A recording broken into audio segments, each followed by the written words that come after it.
Hello everyone and welcome back to another video. You guessed it, we're doing more about the glorious Space Marines because an article has just dropped called Space Marines Preview Enhanced Chapter Tactics. I've briefly just gone through it looking at stuff, and I've got to say there's quite a lot of Dornian stuff in here. We've got Templars, Crimson Fist and Imperial Fist, so it seems to be a great time to be a son of Rogol Dawn. But of course it's always a great time to be a son of Rogol Dawn because we are the best chapters.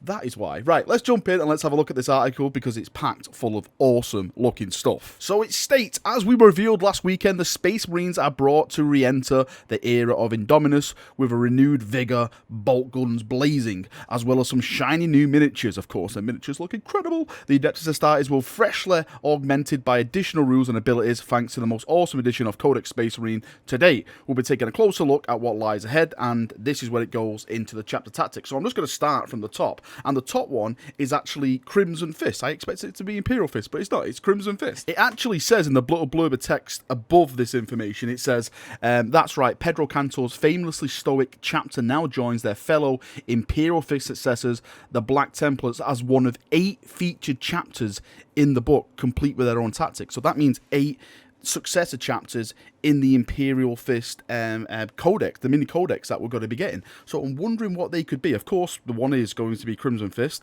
That's one. Second is Black Templars, but that leaves, you know, another 6 other chapters. Then what could that be? Is it going to be like please let me executioners, excoriators?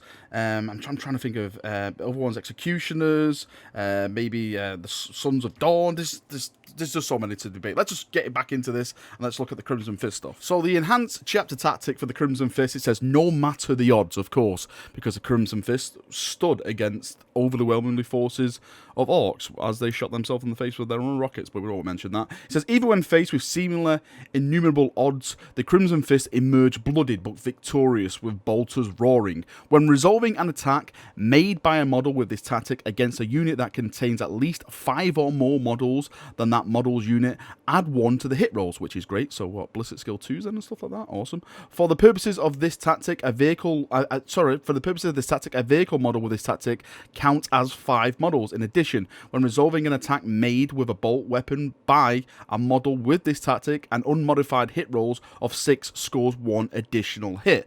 I think that's going back to the old school stuff where we had bolter drill and stuff like. Well, bolter drill is something that you can buy at the moment with command points, but I think that was in 7th where that was actually the chapter tactic. That is a great chapter tactic. That is really, really good. I really, really like that. I think that is great for the Crimson Fist. I think it definitely matches them with their lore and stuff like that. So yeah, that is definitely the thumbs up for me. With the stuff the Crimson Fist have, especially when you put all the Vigilus stuff together, and let's say we put this together as well, they're kind of probably the best chapter to take when it comes if you want to represent Rogol Dawn on the battlefield. Again, I haven't gone through it all yet, so my mind may change in a second, but so far, from what I've seen, from the White Dwarf little stuff, the Vigilus stuff, and now this, they are a really powerful chapter. They're probably one of the most powerful Space Marine chapters now in-game, or should I say on the tabletop. The next blurb of text more or less confirms what I've just been saying. It says, to make this the most powerful chapter tactic, fielding a small units of Crimson Fist is the way to go. Units of 5 intercessors equipped with your bolt rifle of choice will do you especially proud with a careful target priority. Many Crimson Fist units will be hitting on 2+, which is amazing because it makes them like custodians when it comes to firing. And it also states in this article, which I was going to mention anyway, if you have a captain nearby, then you're basically hitting everything because a captain rerolls 1s unless you're one of them unlucky sods that rerolls a 1 onto another 1.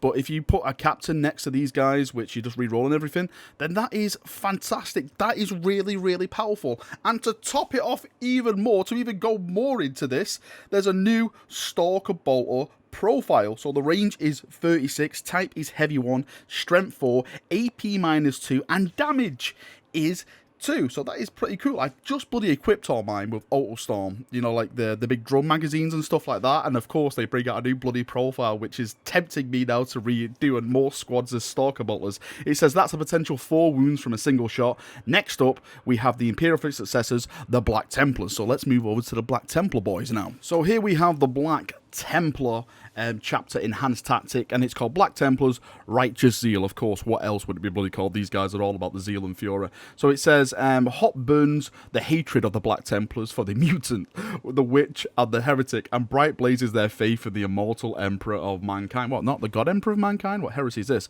With furious cries do these crusading warriors hurl themselves into battle against their reviled foes. With the fervent prayers do they shrug off even the most grievous wounds. So the tactic for this is, when a charge roll is made for a unit with this tactic, you can re-roll any or all of the dice. In addition, when a model with this tactic would lose a wound as a result of a mortal wound, roll a d6 on a 5+, that wound is not lost. So it's kind of the lore base, you know, them charging in, butchering and stuff. It's going along with that.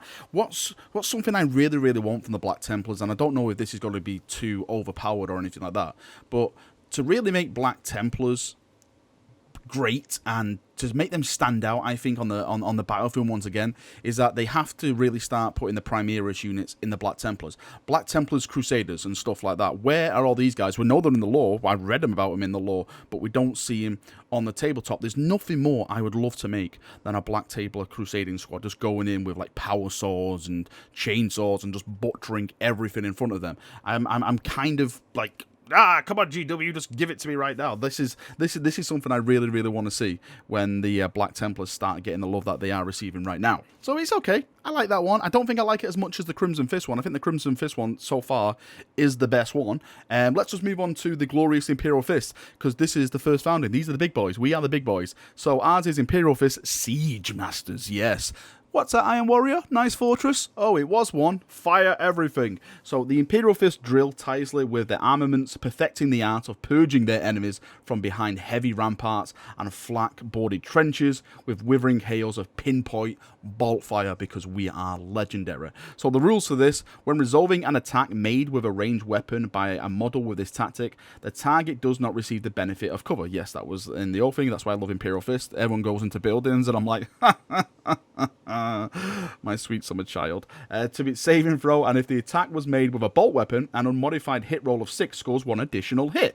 Okay, so that's very, very nice. So what they've done, they've put the bolter drill, which you pay for a command point, in with the ignore your cover, because you used to have to take bolter drill, which was 1 command point, where every hit roll with your bolter, which is a 6, it goes into another hit. So I'm really glad that that has been taken out of the command point system and just put into the Imperial Fist system, because that's what I read about in 7th edition. I never played with it, but in 7th edition that was one of their key tactics. So it's great to see that put back in to the Imperial Fist as a chapter tactic itself. So that's amazing. I really do like that. I do still think the Crimson Fist are topping that still with the 2+ ballistic skill. I still think that's top tier at the moment. I don't think anything's got to beat that. Just glancing over the list right now. Right, on to the Blue Boys. Let's see what they are. The Ultramarines, of course, the good old Ultramarines. Ultramarines is called Codex Discipline. Is it not called Ultramarines Codex? Let's write a book and let's, you know, see who likes it or not, because we like to write and force everyone to do things. Just kidding. Please don't burn me at the stake. So, Ultramarines Codex Discipline. The Sons of Guilliman hold the tenets of the Codex Astartes. It's wisdom guiding them to discipline and measured strategic response, even amidst the hottest burning flames of battle. That's why everyone follows the Codex Astartes. Well, that's why all the cool chapters follow the Codex Astartes. Of course they do. Black Templars in a rage. So it says the rule here: add 1 to leadership characteristics on the model with this tactic. Units with this tactic can shoot in a turn in which they fell back in. That was always in there. So I think the bonus to this is +1 to the leadership, which is pretty cool if you've been gunned down. No, normally the Ultramarines are gunned down because they can't fortify like the glorious Imperial Fist. But if they do, when resolving an attack made by a model in that unit in the shooting phase of that turn, subtract 1 from the hit roll, because you haven't got Bolt of Discipline. Actually, that is again, that's okay. Is the -1 to hit new? I think the subtract 1 from the hit roll is new. So is that a bit of a bane for the Ultramarines, I'd say? Is that a bit of a debuff? Let me know, Ultramarine players. Is that good for you, or is that really bad for you? I just read the blurb text just underneath. Now, I don't know if this is in retaliation to... Sorry, if this is in regards to the Ultramarines, but the way I'm reading it, it says, however, a crucial change to all chapter tactics in the Codex is that they now apply not merely to infantry, bikers and dreadnoughts, but to all units in a Space Marine detachment. This means that even ultramarine vehicles engaged in melee can simply pull back from combat and blow the offending assailants away. Now, if I'm reading that right, does that mean my Imperial Fist Executioner can now officially ignore cover? Is that... Am I reading that right? Surely, if that is... If my eyes don't deceive me, that means I'm going to have a lot of fun with my Dakar tanks. I cannot wait to unload all the Dakar. Next up is the Sons of Chigoris. It's the Sons of the Kargan, the White Scars, one of my top chapters. I absolutely love it. Chris Wright is a god when it comes to writing White Scars. So the White Scars, the Lightning Assault. The White Scars are the true masters of high speed, hit and run warfare. Theirs is the fury of the storm, the scent of prey upon the wind. I thought I was going to say poetry then instead of prey. I don't know why I read it like that. They do battle on the move using speed and swift adaptability as a weapon, wrong-footing their enemies with breakneck maneuvers and melting away one moment only to crash home like a lightning strike elsewhere the next. None can escape the righteous justice of the Sons of Chigoris. So the chapter rules for this is that units with this tactic can charge in a turn in which they advanced or fell back. Awesome. Biker models with this tactic do not suffer the penalty for moving and firing heavy weapons or for advancing and firing assault weapons. That is amazing. So if you are a mobile player, if you like bikes and stuff like that, then this is it for you. I'm wondering how the Raven Wing are going to counter this, since they use a lot of that. Are they going to be like up their tier and stuff like that? That's going to be very, very interesting to see, because that is amazing if you like just love bikes and land speeders and all that kind of awesome stuff. I'm sure that does justice to the White Scars. The one thing I can see is that I'm looking at the pictures and stuff, and I can't see like any Primaris involved on bikes, and you know, like I had my fingers crossed maybe they would do like a cheeky little model release of having Primaris on like grav bikes and stuff like that, but that doesn't seem so at this moment in time. Maybe next Space Marine Codex is where we'll get it, but that's fantastic. If you love the need for speed, then the White Scars are definitely for you. So from speed to stealth, we have the Raven Guard, and theirs is called Shadow Masters. The Raven Guard slip through the shadows, half-seen spectres barely visible to the fall until they choose their moment to strike. Kaka! Enemies gripe their weapons and blaze away in the gloom with increasing panic, their shouts flying wide as the Sons of Corax encircle their enemies and prepare to level the killing blow. By the time the prey is close enough to direct their fire with any real chance of accuracy, they are caught within the Raven's talons. Ooh, that sounds pretty badass, actually. So for this one, it says, when resolving an attack made with a ranged weapon against a unit with this tactic by a model that is more than 12 inches away, that unit is treated to having the benefit of cover to its saving throw. And if that unit is not a vehicle, entirely or on within the terrain feature, subtract 1 from all hit rolls. Okay. If I remember right, I think the chapter tactic for the Raven Guard in the last edition was if you were 12 inches away, it's -1 to your hit. So I don't know. Is that good for your Raven Guard players or not?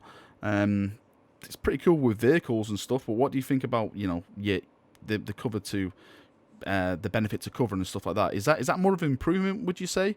Or is that a no-no for Raven Guard? I still think nothing has topped the Crimson Fist yet.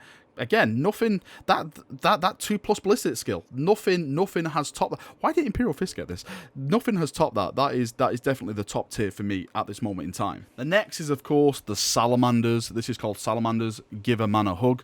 Just kidding, it's not, even though I'd love that, because Vulcan is awesome and does live, by the way. So it says, to the Salamanders, war is an anvil upon which their strength is wrought.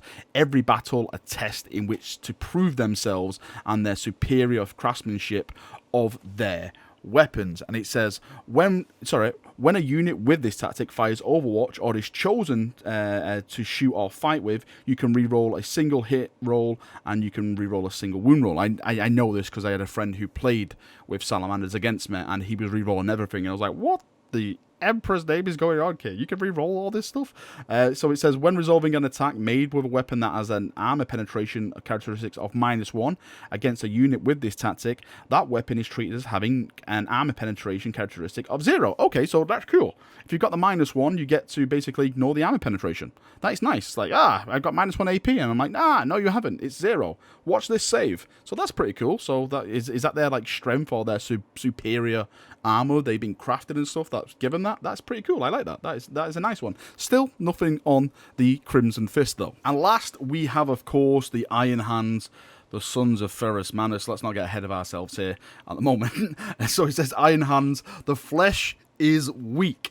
Most Iron Hands are heavily augmented with ultra-durable cybernetic limbs and organs that render them extremely difficult to kill. So the rule for these guys are, when a model with this tactic would lose a wound, roll 1d6. On a 6, that wound is not lost. Great, fantastic, very durable.